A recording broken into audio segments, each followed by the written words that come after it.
అది ఒక నవ్వుతో ఎన్ని కవర్ చేసేయచ్చు. Thank you so much Sridevi. And ఇప్పుడు మా హీరో, అప్పుడు చందు, ఇప్పుడు యాదగిరి, హర్ష్ రోషన్ని మాట్లాడవలసిందిగా రిక్వెస్ట్ చేస్తూ ఉన్నాం.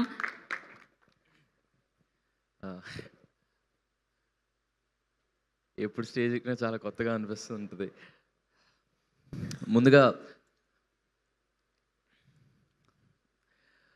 కోర్ట్ అనే సినిమా నేను కొంతమంది పేర్లు చెప్పి థ్యాంక్ఫుల్ అంటే గ్రాటిట్యూడ్ నోట్ చెప్పాలనుకుంటున్నాను.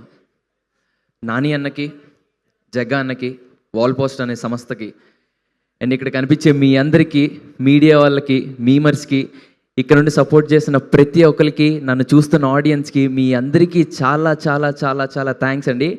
నేను ఈరోజు బ్యాండ్ మేళం అనే సినిమాలో ఒక ప్రొటాగనిస్ట్, ఒక మెయిన్ లీడ్గా ఈ స్టేజ్ మీద నించున్నానంటే మీ ఎవ్వరు లేకపోతే నా వల్ల కాదు.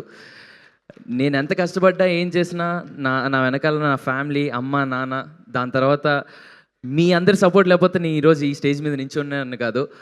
మీ అందరి పేర్లు నా హార్ట్లో అలా పర్మనెంట్గా ఉండిపోతాయి. మీ అందరికీ చాలా చాలా చాలా చాలా థ్యాంక్స్. ఎప్పటికీ రుణపడిపోయి ఉంటాను. కమింగ్ టు బ్యాండ్ మేళం, ఈ పేరు మీరు చిన్నప్పుడు వినేసే ఉంటారు, బ్యాండ్ మేళం అనే పేరు. ఈసారి ప్రతి ఒక్కళ్ళ మనసులో గట్టిగా వినపడిపోయే పేరు అయిపోద్ది బ్యాండ్ మేళం అనేది. చాలా మంచి కంటెంట్, మీ అందరికీ తప్పకుండా నచ్చుతుందని అనుకుంటున్నాను. అండ్ ఇంకా చాలా ఈవెంట్స్ ఉన్నాయి కాబట్టి తప్పకుండా ఫర్దర్గా మాట్లాడదాం. And I want thank Kona Venkat గారు. So thank you so much for backing this beautiful story sir. Thank you so much. And Satish అన్న మాట్లాడదాం. Thank you so much Satish అన్న. అండ్ ఈరోజు ఈ ఈవెంట్కి గెస్ట్గా వచ్చేసిన బాబీ గారికి అండ్ బివిఎస్ రవి గారికి చాలా చాలా థ్యాంక్స్. అండ్ మా టీజర్ని, మా చిన్న గ్లిమ్స్, స్పెషల్ గ్లిమ్స్ని లాంచ్ చేసిన త్రివిక్రమ్ శ్రీనివాస్ గారికి, గురూజీ గారికి చాలా చాలా థ్యాంక్స్. చాలా చాలా ఎక్సైటెడ్గా ఉన్నాను, ఏం మాట్లాడుతున్నాను అర్థం కావట్లేదు.